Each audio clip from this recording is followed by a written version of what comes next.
Hello everyone, easy physics by N K channel पर आप सबका एक बार फिर स्वागत है। चैप्टर नंबर 8 का आज एक बहुत महत्वपूर्ण टॉपिक, जिसमें से निश्चित रूप से बोर्ड परीक्षा में एक प्रश्न पूछा जाता है। एक अंक का या फिर 2 अंक का प्रश्न पूछा जाता है, लेकिन आप 100% श्योर रहें कि इस टॉपिक में से प्रश्न आना है। चलिए आज का टॉपिक शुरू करते हैं। चुंबकीय पदार्थों का वर्गीकरण। जितने भी प्रकृति में पदार्थ पाए जाते हैं वो सारे के सारे पदार्थ हैं वो चुंबक के प्रति अपने गुण प्रदर्शित करते हैं, यानी उन सब में चुंबकत्व के गुण पाए जाते हैं। कुछ पदार्थ होते हैं वो चुंबक की तरफ आकर्षित होते हैं, कुछ पदार्थ होते हैं वो चुंबक की तरफ बहुत ज़्यादा आकर्षित होते हैं, और कुछ पदार्थ हैं वो चुंबक से प्रतिकर्षित होते हैं। तो चुंबक के प्रति इनके व्यवहार को ध्यान में रखते हुए इन्हें 3 कैटेगरी के अंदर यानी 3 वर्गों के अंदर इन्हें विभाजित किया जाता है, जिसमें एक है प्रतिचुंबकीय पदार्थ, अनुचुंबकीय पदार्थ और तीसरा है लोह चुंबकीय पदार्थ। बात करते हैं अपन बोर्ड परीक्षा में यहाँ से क्वेश्चन कैसे निकलता है। तो सबसे पहले तो इन तीनों की अलग अलग डेफिनेशन पूछी जा सकती है। प्रतिचुंबकीय पदार्थ किसे कहते हैं, या फिर अनुचुंबकीय पदार्थ किसे कहते हैं, या फिर लोह चुंबकीय पदार्थ किसे कहते हैं। इसके बाद में इन तीनों के एग्जाम्पल कौन कौन से हैं, या फिर आपसे 5-6 पदार्थों के नाम दे करके पूछ सकता है कि इनमें से अनुचुंबकीय पदार्थों को, प्रतिचुंबकीय पदार्थों को, लोह चुंबकीय पदार्थों का वर्गीकरण कीजिए, छांटिए। तो अपन इस टॉपिक को बहुत अच्छे तरीके से क्लियर करेंगे। आज के वीडियो का अपना जो सबसे महत्वपूर्ण और मुख्य टॉपिक रहेगा वो रहेगा प्रतिचुंबकीय पदार्थ। तो आज की इस वीडियो में अपन सबसे पहले प्रतिचुंबकीय पदार्थ की परिभाषा पढ़ेंगे, प्रतिचुंबकीय पदार्थों के उदाहरण पढ़ेंगे, और उसके बाद में इसका जो इम्पोर्टेंट पार्ट आता है कि इनके अंदर प्रतिचुंबकीय या प्रतिचुंबकत्व का गुण क्यों पाया जाता है, कारण क्या है कि इनके अंदर प्रतिचुंबकत्व का गुण पाया जाता है, जिसे अपन हेडिंग डालेंगे प्रतिचुंबकत्व की व्याख्या। उसके बाद में चुंबकीय क्षेत्र के प्रति इनके किस तरह के व्यवहार होते हैं, यानी इनके किस तरह के लक्षण होते हैं। इन सभी टॉपिक्स को कवर करते हुए आज का ये टॉपिक अपन कंप्लीट करने वाले हैं। तो चलिए सबसे पहले मैं आज इसकी हेडिंग डालता हूं, और अपना पहला जो टॉपिक है वो रहेगा प्रतिचुंबकीय पदार्थ। क्लियर है? प्रतिचुंबकीय पदार्थ, जैसा कि आप लोगों को इसके नाम से स्पष्ट हो रहा है, प्रतिचुंबकीय पदार्थ का मतलब है कि ये पदार्थ हैं वो चुंबक के क्षेत्र में आप रखोगे, यानी असमान चुंबकीय क्षेत्र में रखोगे। असमान का मतलब कहीं पर चुंबकीय क्षेत्र की तीव्रता अधिक है और कहीं पर चुंबकीय क्षेत्र की तीव्रता कम है। उस असमान चुंबकीय क्षेत्र में यदि आप किसी पदार्थ को रखते हो और वो पदार्थ क्या करता है, अधिक चुंबकीय क्षेत्र की तीव्रता से कम चुंबकीय क्षेत्र की तीव्रता की तरफ विस्थापित हो जाता है। यानी अपन ये कह सकते हैं कि यह पदार्थ चुंबकीय क्षेत्र से प्रतिकर्षित हो रहा है। यानी अपन ये कह सकते हैं कि इन पदार्थों को जब अपन चुंबकीय क्षेत्र में रखेंगे तो चुंबकीय क्षेत्र की दिशा के विपरीत ऑपोजिट दिशा के अंदर ये चुंबकित हो जाएंगे, और अपोजिट दिशा में चुंबकित होने के कारण ये चुंबकीय क्षेत्र से प्रतिकर्षित होते हैं। तो इनकी परिभाषा को अपन शब्दों को कुछ इस तरीके से लिख करके इसकी परिभाषा को अपन कंप्लीट करते हैं। चलिए सबसे पहले अपन इसकी डेफिनेशन लिख लेते हैं। तो परिभाषा में अपने को क्या लिखना चाहिए? वे पदार्थ कौन से पदार्थ? वे पदार्थ जिन्हें किस में रखा जाए? असमान चुंबकीय क्षेत्र में रखने पर। असमान चुंबकीय क्षेत्र में रखने पर। असमान चुंबकीय क्षेत्र में रखने पर क्या होगा बताइए? असमान यानी कहीं पर चुंबकीय क्षेत्र की तीव्रता अधिक है और कहीं पर चुंबकीय क्षेत्र की तीव्रता कम है। तो असमान चुंबकीय क्षेत्र में रखने पर अधिक तीव्रता के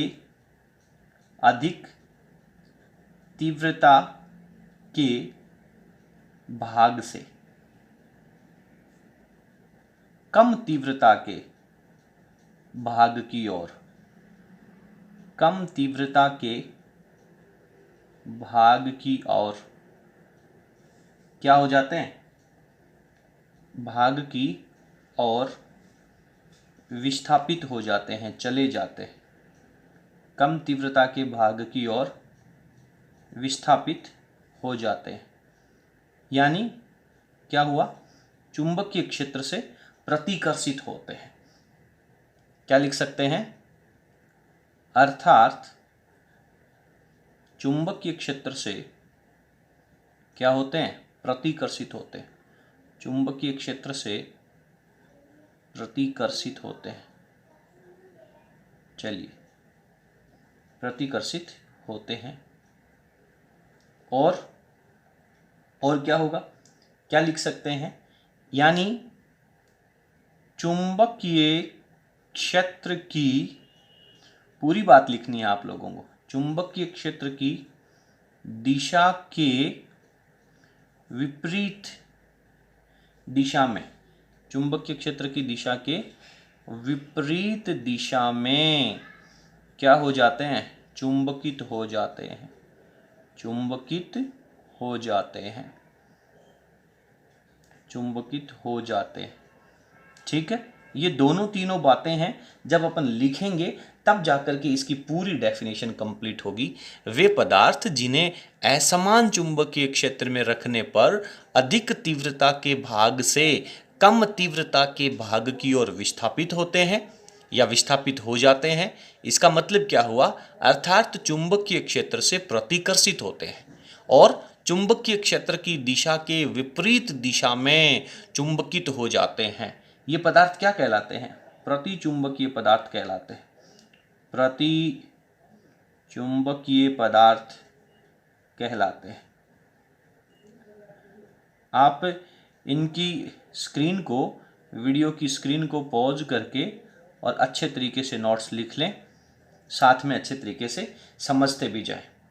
अब एक जो सबसे इंपॉर्टेंट पार्ट है, प्रकृति में जितने भी पदार्थ हैं, चाहे वो प्रतिचुंबकीय पदार्थ हो, चाहे अनुचुंबकीय पदार्थ हो, चाहे लोह चुंबकीय पदार्थ हो, सभी प्रकार के पदार्थों में प्रतिचुंबकत्व का जो गुण है वो निश्चित रूप से पाया जाता है। फिर आप लोग कहेंगे कि सर यदि सभी पदार्थों में प्रतिचुंबकत्व का गुण पाया जाता है तो सारे के सारे पदार्थ है वो प्रतिचुंबकीय पदार्थों में आ जाने चाहिए, फिर इन तीनों कैटेगरी को अलग अलग करने की क्या जरूरत है। हाँ, प्रतिचुंबकीय पदार्थों का जो गुण है वो सभी पदार्थों में पाया जाता है, परंतु ये जो अनुचुंबकीय और लोह चुंबकीय पदार्थ हैं ये थोड़े से और व्यवहार भी प्रदर्शित करते हैं।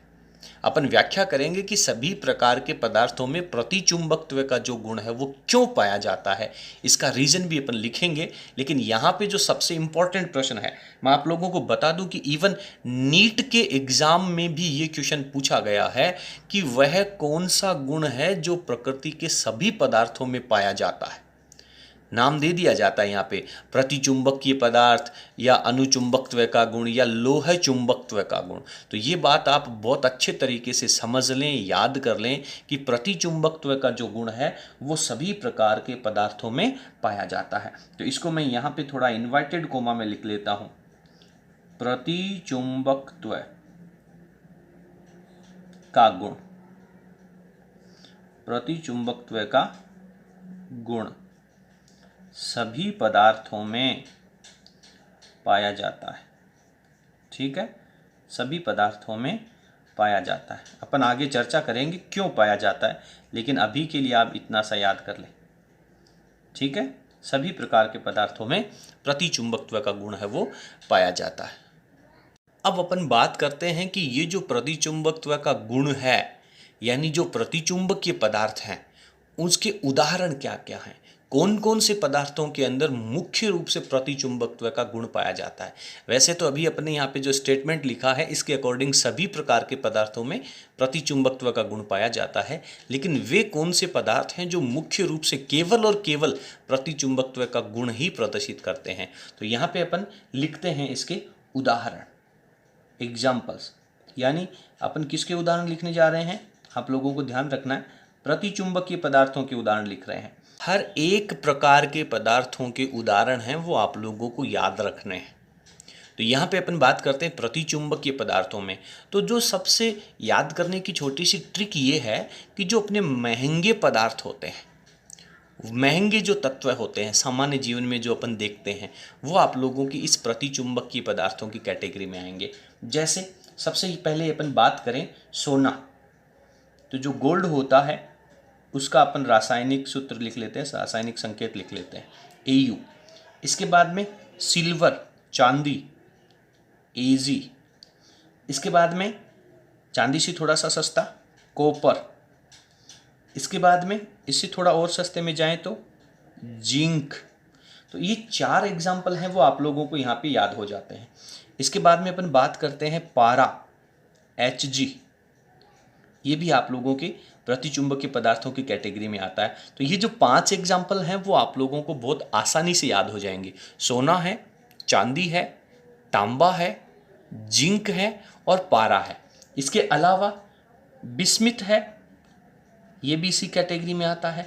अब अपन मुख्य रूप से यदि बात करें गैसों की, तो कौन कौन सी गैस के जो अणु हैं वो प्रतिचुंबकीय पदार्थों की कैटेगरी में आते हैं। तो इसमें आपके पास हाइड्रोजन का अणु है यानी H2 है, और नाइट्रोजन का अणु है यानी N2 है।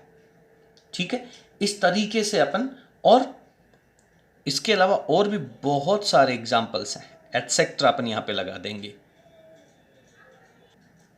और भी यदि मैं आप लोगों को 2 साधारण से एग्जाम्पल और बताऊं तो वो एग्जाम्पल भी आप लोगों को याद कर लेने चाहिए। एक हो जाता है अपना पानी, सामान्य वाटर, और एक हो जाता है अपना जो डायमंड है, हीरा है, वो भी प्रतिचुंबकत्व का गुण दर्शाता है। तो ये 2 एग्जाम्पल हैं, वो भी आप लोगों को इसके साथ में याद कर लेने चाहिए।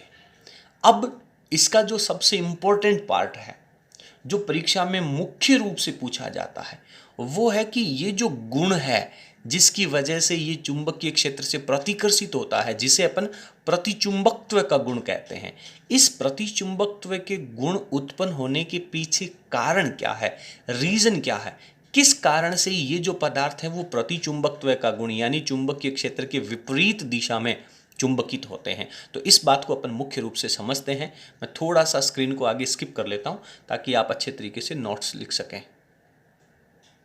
तो अब अपन पढ़ते हैं प्रतिचुंबकत्व की व्याख्या। मुख्य रूप से यहाँ से प्रश्न पूछा जाता है। इसको नोट्स के रूप में लिखने से पहले अपन थोड़ा सा एक्सप्लेन करते हैं, समझते हैं। देखिए, आप लोगों ने परमाणु की संरचना पढ़ी है, तो सबसे पहले अपन इस बात को समझते हैं कि कौन से प्रकृति के या किस प्रकार के परमाणु हैं वो इस कैटेगरी में आएंगे। केवल लोह, सोना है, चांदी है, तांबा है, वो ही इस प्रतिचुंबकीय पदार्थों की कैटेगरी में क्यों आते हैं, इस बात को अपन समझते हैं। तो यहाँ पे मान लीजिए कि ये एक परमाणु दे रखा है और इस परमाणु का ये नाभिक यहाँ पर है, ठीक है, और नाभिक के बाहर अलग अलग वृत्ताकार कक्षाओं में इलेक्ट्रॉन गति करते हैं, ये बात अपन जानते हैं। तो पहले कक्षक में यहाँ पर 2 इलेक्ट्रॉन हो सकते हैं। इसके बाद में दूसरे कक्षक में इलेक्ट्रॉनों की संख्या कितनी, आपने एक फॉर्मूला पढ़ा है क्या, 2n², और यहाँ पे n क्या होता है, कक्षक की क्रम संख्या होती है। यदि पहले कक्षक की बात करें तो 1 रखेंगे, 1 का स्क्वायर भी 1 होता है, 2 से मल्टीप्लाई करेंगे तो 2 आ जाएगा। दूसरे कक्षक की बात करें तो n की जगह अपन 2 रखेंगे, 2 का स्क्वायर वर्ग करेंगे तो 4, और 4 को 2 से मल्टीप्लाई करेंगे तो 8 हो जाएगा। यानी दूसरे कक्षक में 8 इलेक्ट्रॉन आ सकते हैं अधिकतम।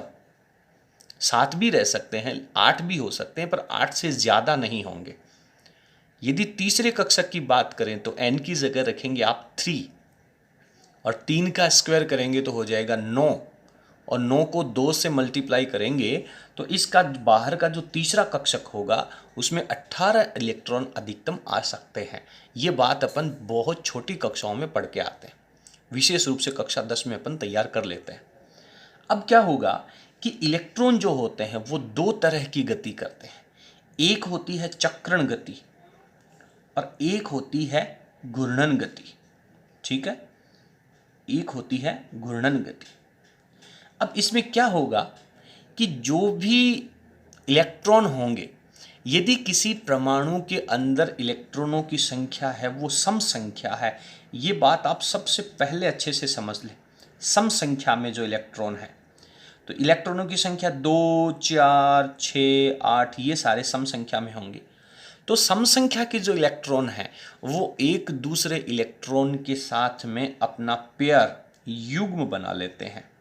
यानी अपन सबसे पहले ये बात क्लियर कर लेते हैं कि वे पदार्थ जिनके अंदर समसंख्या में इलेक्ट्रॉन होंगे, यानी वे इलेक्ट्रॉन एक दूसरे के रूप साथ युग्म के रूप में होंगे, जोड़े के रूप में होंगे, तो इसे अपन कह देंगे युग्म, या फिर इसे कह सकते हैं युग्मित परमाणु, युग्मित इलेक्ट्रॉन वाला परमाणु।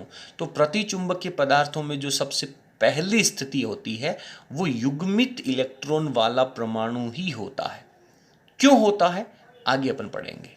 तो इसके अंदर जो युग्मित इलेक्ट्रॉन होंगे तो इनके अंदर क्या होगा कि इनकी घूर्णन गति भी एक दूसरे के विपरीत दिशा में होगी और इनकी जो चक्रण गति है वो भी एक दूसरे के विपरीत दिशा में होगी।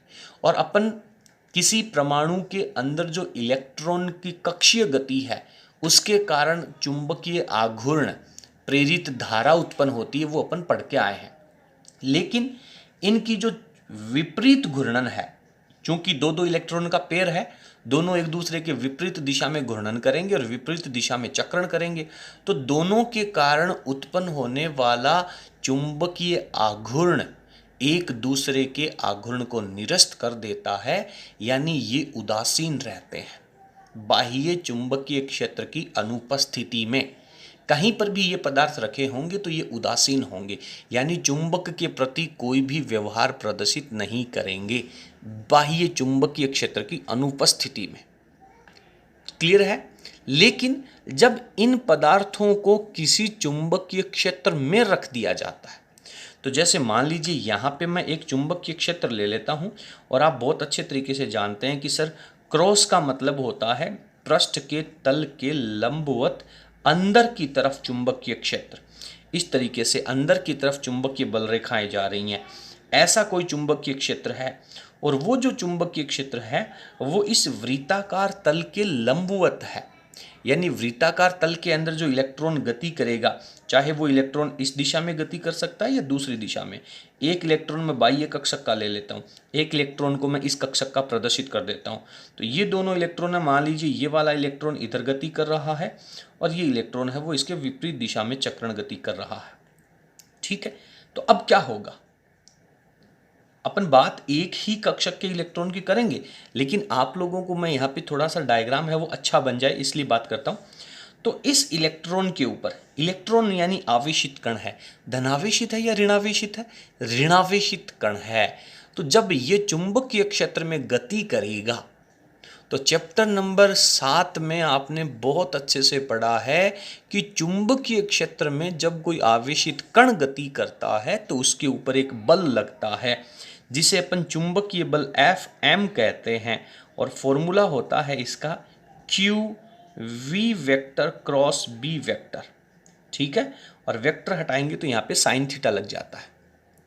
अब बात कर रहे हैं इस बल की दिशा की, तो ये जो आपके पास चुंबकीय बल है उसकी दिशा क्या होगी, इसके लिए आप लोगों ने फ्लेमिंग के बाएं हाथ का नियम पढ़ा है। तो फ्लेमिंग के बाएं हाथ का नियम क्या कहता है कि ये जो तर्जनी है वो चुंबकीय क्षेत्र की दिशा को, ये जो मध्यमा है वो धनावेशित कण के वेग की दिशा को, ध्यान देना, धनावेशित कण के वेग की दिशा को, और ये जो अंगूठा है वो उस आवेशित कण के ऊपर लगने वाले बल की दिशा को प्रदर्शित करता है। तो मैं यहाँ पे कहता हूँ कि ये जो इलेक्ट्रॉन जा रहा है इसके ऊपर बल किस तरफ लगेगा, तो इसके ऊपर बल प्रदर्शित करने के लिए सबसे पहले अपन तर्जनी को चुंबकीय क्षेत्र की दिशा में रखेंगे और उसके बाद में ये जो मध्यमा है इसको अपन वेग की दिशा में रख देंगे। तो ये मेरे पास तर्जनी हो गई, ये मेरे पास इसके वेग की दिशा हो गई, तो यहाँ पे ये अंगूठा हो गया बल की दिशा को। किसके ऊपर बल, धनावेशित कण के ऊपर बल। तो यहाँ पे नीचे की तरफ चुंबकीय क्षेत्र है, ये वेग की दिशा है, और अगर ये कण धनावेशित होता तो इसके केंद्र की तरफ बल लगता, लेकिन ये कण कैसा है, ऋणावेशित है। तो ऋणावेशित होने के कारण यहाँ पे नेगेटिव आएगा, तो परिणाम स्वरूप इस बल की दिशा बदल जाएगी और ये जो आपका इलेक्ट्रॉन है इसके ऊपर चुंबकीय बल लगेगा बाहर की तरफ। ठीक है, इस इलेक्ट्रॉन को कह देता हूं मैं नंबर 1 इलेक्ट्रॉन।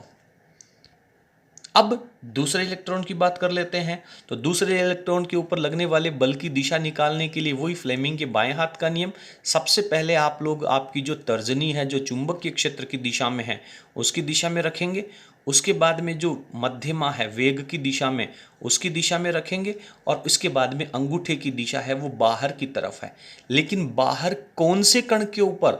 धनावेशित कण के ऊपर। फ्लेमिंग के बाएं हाथ के नियम में जो आवेशित कण लिया जाता है वो धनावेशित कण लिया जाता है। लेकिन यहाँ पे तो अपन नेगेटिव चार्ज ले रहे हैं इलेक्ट्रॉन, तो इसके ऊपर लगने वाला जो बल हो जाएगा वो इसके ठीक विपरीत दिशा में धनावेशित कण के।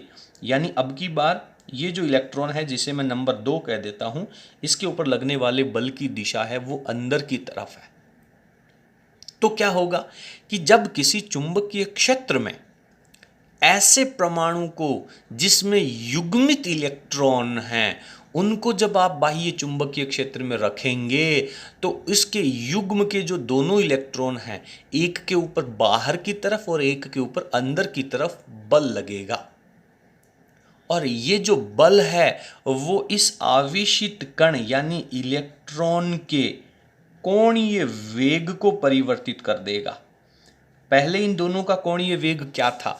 जब ये चुंबकीय क्षेत्र की अनुपस्थिति में रखे हुए थे इन दोनों का कोणीय वेग समान था, विपरीत दिशा में था। इसलिए दोनों के कारण चुंबकीय आघूर्ण उत्पन्न तो हो रहा था लेकिन चुंबकीय आघूर्ण की दिशा एक दूसरे के विपरीत थी और एक दूसरे के चुंबकीय आघूर्ण को निरस्त कर देते थे। लेकिन अब क्या होगा? जब इन्हें चुंबकीय क्षेत्र में रखा जाएगा तो दोनों युग्मित इलेक्ट्रॉनों की गति विपरीत दिशा में होने के कारण इनके ऊपर लगने वाला ये जो बल है वो भी विपरीत दिशा में होगा। क्लियर है? जिससे इनका कोणीय वेग बदल जाएगा। कोणीय वेग बदलने से इनके अंदर प्रेरित धारा उत्पन्न होगी। परिणाम स्वरूप इन दोनों इलेक्ट्रॉनों के कोणीय वेग अलग अलग होने से अब इनका जो चुंबकीय आघूर्ण होगा, हालांकि अब भी विपरीत दिशा में तो है, परंतु दोनों के चुंबकीय आघूर्ण का परिमाण बराबर नहीं है क्योंकि दोनों का वेग अलग अलग है। तो जब चुंबकीय आघूर्ण का परिमाण बराबर नहीं है, विपरीत दिशा में है, हालांकि एक दूसरे के चुंबकीय आघूर्ण को कुछ मात्रा में निरस्त करेंगे लेकिन फिर भी इनका कुछ ना कुछ परिणामी चुंबकीय आघूर्ण रह जाएगा, और वो जो परिणामी चुंबकीय आघूर्ण है वो बाह्य चुंबकीय क्षेत्र की दिशा के विपरीत दिशा में हो जाएगा। यानी ये बाह्य चुंबकीय क्षेत्र की दिशा के विपरीत दिशा में हो जाएंगे, जिससे क्या होगा कि अब ये जो परिणामी बल लग रहा है तो इस इलेक्ट्रॉन की ये स्थिति हो जाएगी कि इनके ऊपर लगने वाला जो चुंबकीय बल है वो इसे अधिक तीव्रता के क्षेत्र से कम तीव्रता के क्षेत्र की तरफ लेके जाएगा, ताकि इन दोनों के ऊपर लगने वाले जो चुंबकीय आघूर्ण का अंतर है वो एक दूसरे का कम हो सके। इसलिए अपन कहते हैं कि ये अधिक तीव्रता के स्थान से कम तीव्रता के स्थान की तरफ विस्थापित होते हैं, बाह्य चुंबकीय क्षेत्र की दिशा के विपरीत दिशा में चुंबकित होते हैं, या फिर चुंबकीय क्षेत्र की दिशा से प्रतिकर्षित होते हैं। तो इस तरीके से ये पूरा का पूरा डायग्राम आप लोगों को बनाना है, और जितनी भी कहानी आपने सुनी है वो पूरी की पूरी कहानी आप लोगों को इसकी व्याख्या के रूप में लिखनी है। चलिए इस रफ वर्क को मैं यहाँ से हटा देता हूँ। सबसे पहले मैं इसका ये डायग्राम यहाँ पे बना लेता हूँ और उसके बाद में अपन इसकी व्याख्या लिखेंगे। ठीक है, तो यहाँ पर अपन ने वापस वही डायग्राम बनाया है। ये चुंबकीय क्षेत्र पृष्ठ के लंबवत अंदर की तरफ है, ये परमाणु का नाभिक है, ये पहला कक्षक है जिसका 1 इलेक्ट्रॉन नंबर दिया है, और ये दूसरा कक्षक है जिसके इलेक्ट्रॉन को नंबर 2 दिया है। ये इसके एंटी क्लॉकवाइज डायरेक्शन में गति करेगा। परिणाम स्वरूप चुंबकीय बल अगर धनावेशित कण होता तो अंदर और इलेक्ट्रॉन है तो बाहर की तरफ। इसे अपन नंबर 2 इलेक्ट्रॉन कहते हैं। इसके अंदर ये क्लॉकवाइज डायरेक्शन में गति कर रहा है। फ्लेमिंग के बाएं हाथ के नियम के अनुसार यदि धनावेशित कण होता तो बाहर की तरफ, इलेक्ट्रॉन है नेगेटिव चार्ज है तो इसके ऊपर अंदर की तरफ बल लगेगा F2। तो ये वाला जो बल है वो, और ये वाला बल इस इलेक्ट्रॉन को बाह्य कक्षक में ले जाएगा, ये वाला जो बल है वो इस इलेक्ट्रॉन को आंतरिक कक्षक में लाएगा। तो जब ये बाह्य कक्षक की तरफ जाएगा तो इसका जो कोणीय वेग है वो कम हो जाएगा, और ये जब आंतरिक कक्षक की तरफ आएगा तो इसका जो कोणीय वेग है वो अधिक हो जाएगा। परिणाम स्वरूप दोनों के कोणीय वेग में अंतर होगा, जिससे इनके चुंबकीय आघूर्ण में अंतर होगा। कुछ ना कुछ परिणामी चुंबकीय आघूर्ण रहेगा, वो बाह्य चुंबकीय क्षेत्र की दिशा के विपरीत दिशा में होगा। क्लियर है?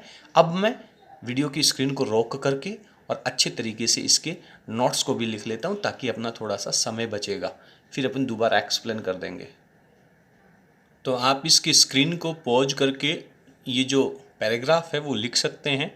पढ़ते हैं, देखिए क्या लिखा है कि जिन परमाणुओं या अणुओं में, जरूरी नहीं है परमाणु ही हो, अणु भी हो सकते हैं, जिन परमाणुओं या अणुओं में युग्मित इलेक्ट्रॉन रहते हैं प्रतिचुंबकत्व का गुण दर्शाते हैं, सबसे पहली बात। फिर प्रत्येक युग्म के दोनों इलेक्ट्रॉनों का विपरीत चक्रण होने से एक दूसरे के चुंबकीय आघूर्ण को निरस्त कर देते हैं। मैंने शॉर्ट से शॉर्ट लिखने का प्रयास किया है, आप इतना लिखेंगे तो निश्चित रूप से आपको परीक्षा में पूरे अंक प्राप्त होंगे। इससे ज़्यादा विस्तारित लिखने की आवश्यकता नहीं है। तो चुंबकीय आघूर्ण को एक दूसरे को निरस्त कर देते हैं। अब यदि इन्हें बाह्य चुंबकीय क्षेत्र में रखा जाए, इन्हें बाह्य चुंबकीय क्षेत्र में रखने पर, इन अणुओं या इन परमाणुओं को बाह्य चुंबकीय क्षेत्र में रखने पर क्या होगा?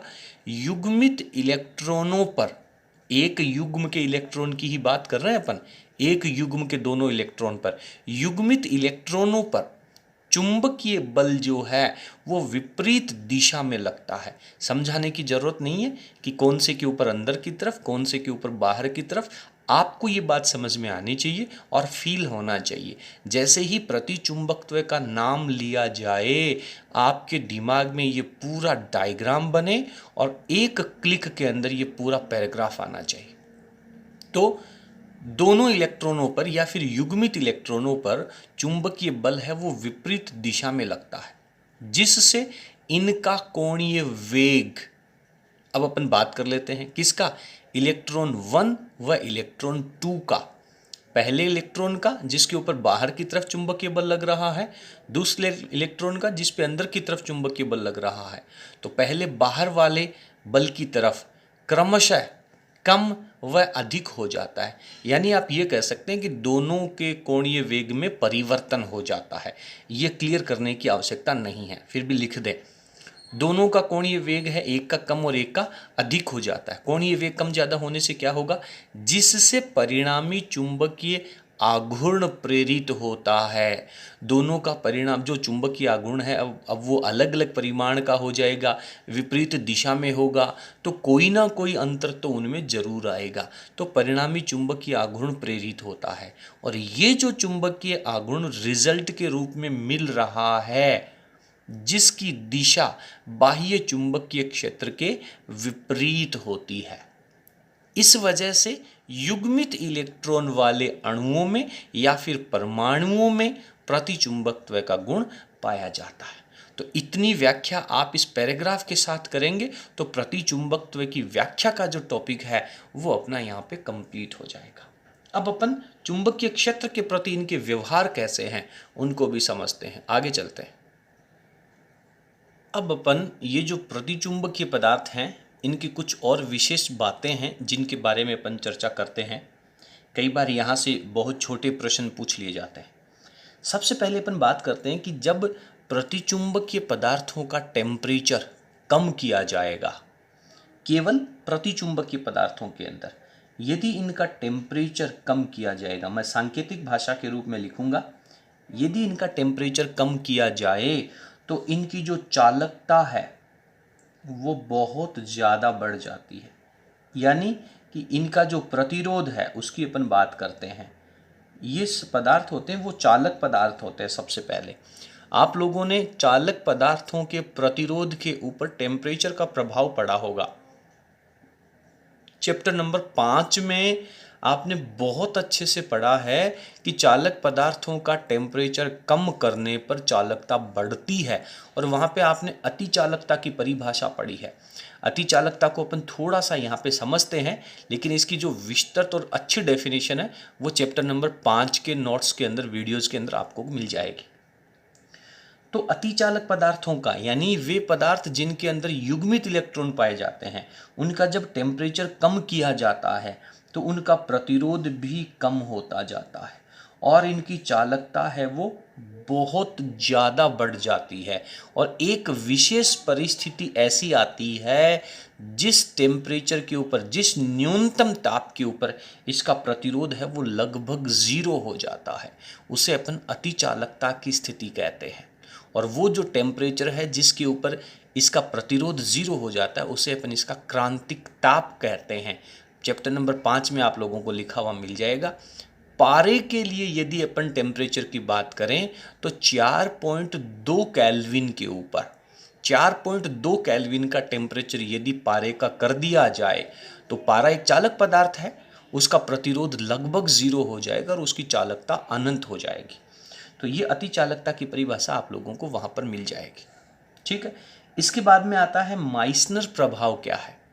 तो यदि आप इन पदार्थों का टेम्परेचर कम करेंगे तो इनकी चालकता बहुत ज़्यादा हो जाएगी, और इस परिस्थिति में, कौन सी, अति चालकता की स्थिति में, इस पदार्थ के अंदर से जाने वाली चुंबकीय बल रेखाएं लगभग ज़ीरो हो जाएगी।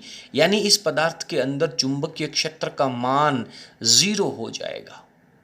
वह स्थिति जिसमें किसी प्रतिचुंबकीय पदार्थ के अंदर चुंबकीय क्षेत्र का मान ज़ीरो हो जाए उसे अपन माइसनर प्रभाव कहते हैं। ऐसा क्यों होता है, उसको माइसनर प्रभाव नाम दिया गया है। तो बहुत छोटी सी मैं इसकी परिभाषा आपको यहाँ पे लिख देता हूँ। यानी कि अति चालकता की स्थिति की ही बात होगी, हर स्थिति में नहीं, अति चालकता पर। अति चालकता कब, जब टेम्परेचर बहुत कम कर दिया जाएगा, क्रांतिक ताप के ऊपर जब इसका टेम्परेचर पहुंच जाएगा तो अति चालकता की स्थिति हो जाएगी। और अति चालकता पर चुंबकीय बल रेखाएं पूर्णतः बाहर चली जाती हैं, एक भी बल रेखा इसके अंदर से नहीं गुजरती है, उसे अपन माइसनर प्रभाव कहते हैं। और ये जो प्रतिचुंबकीय पदार्थ होते हैं, इनकी जो चुंबकीय प्रवृत्ति होती है वो इनकी नेगेटिव होती है, ऋणात्मक होती है, और इसका मान बहुत कम होता है, लगभग 1 के बराबर, -1 के बराबर इसकी चुंबकीय प्रवृत्ति होती है। ये बातें हैं वो परीक्षा में पूछी जाती हैं कि प्रतिचुंबकीय पदार्थों की चुंबकीय प्रवृत्ति का मान कितना होता है, -1, -1 से ज़्यादा, -1 से कम या ज़ीरो। तो इस तरीके के ऑप्शन वहाँ पे दिए जाते हैं, तो आपको बहुत अच्छे से क्लियर करना है। चुंबकीय प्रवृत्ति का मतलब है चुंबकीय क्षेत्र की दिशा में चुंबकित होना। और यहाँ पे आपने पढ़ा है कि ये पदार्थ है वो तो चुंबकीय क्षेत्र की दिशा के विपरीत चुंबकित हो रहा है, और जहाँ पे चुंबकीय क्षेत्र के विपरीत चुंबकन होना पाया जाएगा, निश्चित रूप से उसकी चुंबकीय प्रति है वो ऋणात्मक आएगी, और इसकी वैल्यू है वो -1 के बराबर होती है। इसके बाद में इसकी जो चुंबकीय प्रवृत्ति है वो ताप पर निर्भर नहीं करती है। कौन, चुंबकीय प्रवृत्ति का मान, कौन से पदार्थों की, प्रतिचुंबकीय पदार्थों की जो चुंबकीय प्रवृत्ति है वो ताप पर निर्भर नहीं करती है। ठीक है, इसके बाद में अपन इसकी एक और भौतिक राशि के बारे में बात कर लेते हैं, और वो है इसकी चुंबकीय पारगम्यता। ठीक है, पारगम्यता, जिसे अपन म्यू से कहते हैं, म्यू आर से प्रदर्शित करते हैं। तो इसकी जो चुंबकीय पारगम्यता है वो बहुत कम होती है, अति अल्प होती है। क्लियर है, हालांकि होती पॉजिटिव है। चुंबकीय पारगम्यता का मतलब होता है चुंबकीय बल रेखाओं को अपने अंदर से गुजरने देना। तो हालांकि हाँ, चुंबकीय बल रेखाएं पूर्णतः बाहर कब हो जाती हैं, अति चालकता की स्थिति में। लेकिन अति चालकता तो बहुत कम टेम्परेचर पे प्राप्त होती है। अपन कमरे के ताप की बात कर रहे हैं, रूम टेम्परेचर के ऊपर। तो रूम टेम्परेचर के ऊपर प्रतिचुंबकीय पदार्थों के अंदर से चुंबकीय बल रेखाएं गुजरती तो हैं, लेकिन बहुत कम मात्रा में, तो चुंबकीय पारगम्यता जो होती है वो यह प्रदर्शित करती है कि इस पदार्थ के अंदर से कितनी बल रेखाएं गुजर सकती हैं। तो सिंपल सी बात है कि कमरे के टेम्परेचर पर इसके ऊपर चुंबकीय बल रेखाएं गुजरेंगी, इसलिए चुंबकीय पारगम्यता है वो कैसी राशि हो जाएगी, इसके लिए धनात्मक होगी। लेकिन कितनी गुजरेंगी, बहुत कम। तो इसका जो मान है वो कितना रह जाएगा, अति अल्प रह जाएगा। तो प्रतिचुंबकीय पदार्थों के लिए चुंबकीय पारगम्यता का मान धनात्मक होता है, परंतु अति अल्प होता है। तो ये सारी बातें आप लोगों को याद रखनी चाहिए। अब इसके अपन डायग्राम की बात करते हैं। तो डायग्राम की बात करने का मतलब ये है कि मान लीजिए यहाँ पर आपने कोई प्रतिचुंबकीय पदार्थ रखा है कुछ इस तरीके से। यहाँ पे मैं डायग्राम बना देता हूँ, ये ऐसा। तो ये जो प्रतिचुंबकीय पदार्थ रखा हुआ है आपने, इसके अंदर मैं नाम भी लिख देता हूँ इसका, प्रतिचुंबकीय पदार्थ। और यदि इस प्रतिचुंबकीय पदार्थ को अपन किसी बाह्य चुंबकीय क्षेत्र के अंदर रख दें तो यहाँ से जो समांतर जाने वाली बल रेखाएं हैं, यहाँ पे अपन समांतर जाने वाली बल रेखाएं, इसे अपन असमान चुंबकीय क्षेत्र में नहीं रख रहे हैं, इसे अपन समान चुंबकीय क्षेत्र में रख रहे हैं। क्योंकि असमान चुंबकीय क्षेत्र में आप रखोगे तो ये अधिक तीव्रता से कम तीव्रता की तरफ विस्थापित हो जाएगा। लेकिन यदि आप इसे समान चुंबकीय क्षेत्र में रखोगे तो चुंबकीय बल रेखाएं हैं वो इस पदार्थ से प्रतिकर्षित हो करके इससे बाहर से निकलने लग जाएंगी। ये चुंबकीय बल रेखाएं हैं वो कुछ इस तरीके से निकलेंगी, यहाँ से होकर के इसके बाहर से निकलेंगी। चुंबकीय बल रेखाएं हैं वो इसके अंदर से निकलने का प्रयास कम से कम करेंगी। और ये जो मैंने डायग्राम यहाँ पे बनाया है, यहाँ पे आप लोग एक बात बहुत अच्छे से देख पा रहे हैं कि इसके अंदर से कोई बल रेखा नहीं गुजर रही है। इसका मतलब आप ये समझ सकते हैं कि ये अति चालकता की स्थिति है। लेकिन कुछ बल रेखाएं तो अपन इसके अंदर से भी निकाल देते हैं। तो ये एक बल रेखा अपन इसके अंदर से निकाल देते हैं। इसका मतलब ये कमरे के टेम्परेचर की कहानी है। तो ये जो डायग्राम अपन ने बनाया है इसके बारे में अपन थोड़ी सी व्याख्या यहाँ पे कर देते हैं। यानी कि प्रतिचुंबकीय पदार्थ को चुंबकीय क्षेत्र में रखने पर चुंबकीय बल रेखाएं इससे प्रतिकर्षित होकर बाहर से गुजरती हैं। सिंपल शॉर्ट फॉर्म में अपने को लिखना है। कई बार यहाँ से 1 नंबर का प्रश्न है वो पूछ लेता है। अब अपन बात करते हैं कि यदि इस चुंबकीय पदार्थ को, मान लीजिए आपके पास कोई द्रवित अवस्था में चुंबकीय पदार्थ है, जैसे आपने एक एग्जाम्पल पढ़ा है, कौन सा पदार्थ है जो द्रवित अवस्था में पाया जाता है और प्रतिचुंबकीय पदार्थ है, आपने एग्जाम्पल पढ़ा है पारा। पारा जो है वो द्रवित अवस्था में है और प्रतिचुंबकीय पदार्थ है। अब मान लीजिए कि मैंने यहाँ पर चुंबक के ध्रुवों को रखा है। तो पहली स्थिति में यहाँ पे मेरे पास उत्तरी ध्रुव है और यहाँ पर मेरे पास किसी दूसरे चुंबक का दक्षिणी ध्रुव है, और ये दोनों ध्रुव एक दूसरे से थोड़ी दूरी पर हैं। और यहाँ पर मैंने इनके ऊपर एक कांच की कटोरी रख रखी है, कांच की प्याली रख रखी है, और उस प्याली में लिक्विड प्रतिचुंबकीय पदार्थ ऐसे भरा हुआ था जब ये प्याली बाहर रखी हुई थी कहीं दूसरी जगह बिना चुंबकीय क्षेत्र में। तो जब बिना चुंबकीय क्षेत्र में इस प्याली को रखा जाएगा तो लिक्विड जो पारा है उसका जो ऊपरी तल है वो बिल्कुल सीधा रहेगा, समतल रहेगा। लेकिन यदि इस द्रवित चुंबकीय या प्रतिचुंबकीय पदार्थ को दूर दूर रखे चुंबकीय ध्रुवों के बीच में रखेंगे तो क्या होगा। तो ऐसी स्थिति में आप लोग बहुत अच्छे से जानते हैं कि चुंबक के ध्रुवों के पास में चुंबकीय क्षेत्र ज़्यादा होता है। यदि इस पूरे क्षेत्र की मैं बात करूं तो सेंटर वाले पॉइंट पर चुंबकीय क्षेत्र कम होगा और ध्रुवों के पास में चुंबकीय क्षेत्र अधिक होगा। यानी आपको असमान चुंबकीय क्षेत्र मिल गया। और आप जानते हैं कि प्रतिचुंबकीय पदार्थ है उसे असमान चुंबकीय क्षेत्र में रखने पर अधिक तीव्रता से कम तीव्रता की तरफ चला जाता है। यानी जहाँ पे कम तीव्रता है वहाँ पर ज़्यादा इकट्ठा हो जाएगा। यानी ये जो पदार्थ है वो कुछ इस तरीके से हो जाएगा। यानी जो पहले बिल्कुल फ्लैट था, बिल्कुल जो इस तरीके से समतल था, वो अब कुछ इस तरीके से हो जाएगा, ये अवस्था में हो जाएगा। इसका मतलब क्या है कि किनारों के ऊपर चुंबक के ध्रुवों के ऊपर जहाँ पर चुंबकीय क्षेत्र का मान अधिकतम है वहाँ पे ये पदार्थ कम हो जाएगा, और जहाँ पे तीव्रता कम है वहाँ पर इसका मान ज़्यादा हो जाएगा। इससे पहले की स्थिति में जब इसे कहीं दूर रखा गया था तब इसका जो लेवल था वो कुछ इस तरीके से समतल लेवल था, लेकिन अब ये समतल लेवल को पार करके और इस तरीके से असमान व्यवहार प्रदर्शित करता है। तो इसकी कहानी अपन यहाँ पे लिखेंगे। अब यदि इस चुंबक के ध्रुवों को अपन एक दूसरे के नज़दीक रख दें, बहुत समीप रख दें, तो यहाँ पे उत्तरी ध्रुव है और यहाँ पर अपन ने दक्षिणी ध्रुव ले लिया है। और अब आप यहाँ पर वही कांच की कटोरी रखते हैं और उस कांच की कटोरी में ये पदार्थ रखा हुआ है। तो अब इस परिस्थिति में क्या होगा?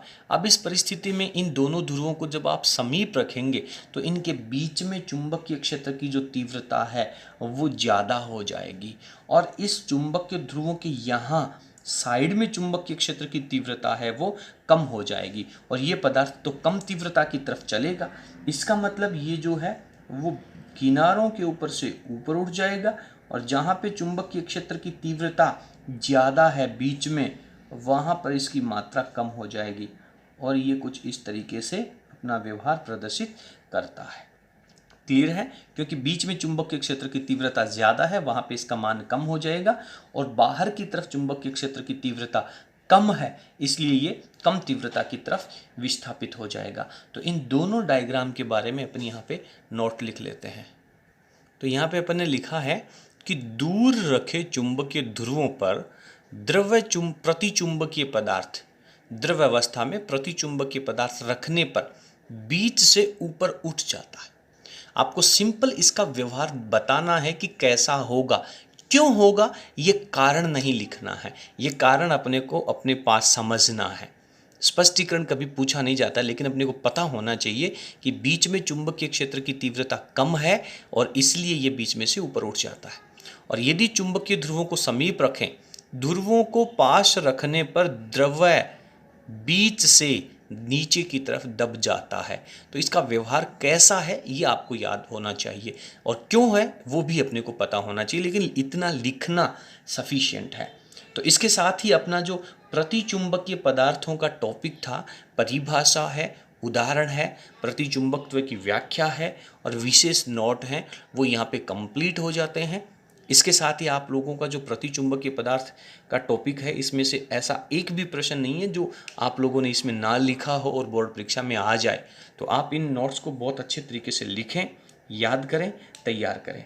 यदि आप लोगों को हमारा वीडियो पसंद आए तो प्लीज़ आप इस वीडियो को लाइक ज़रूर करें और अगर आप चैनल पर नए हैं तो चैनल को सब्सक्राइब कर बेल आइकन प्रेस कीजिए ताकि आगे आने वाले वीडियो का नोटिफिकेशन आपको सबसे पहले मिल सके और ज़्यादा से ज़्यादा अपने फ्रेंड्स के साथ शेयर करना ना भूलें।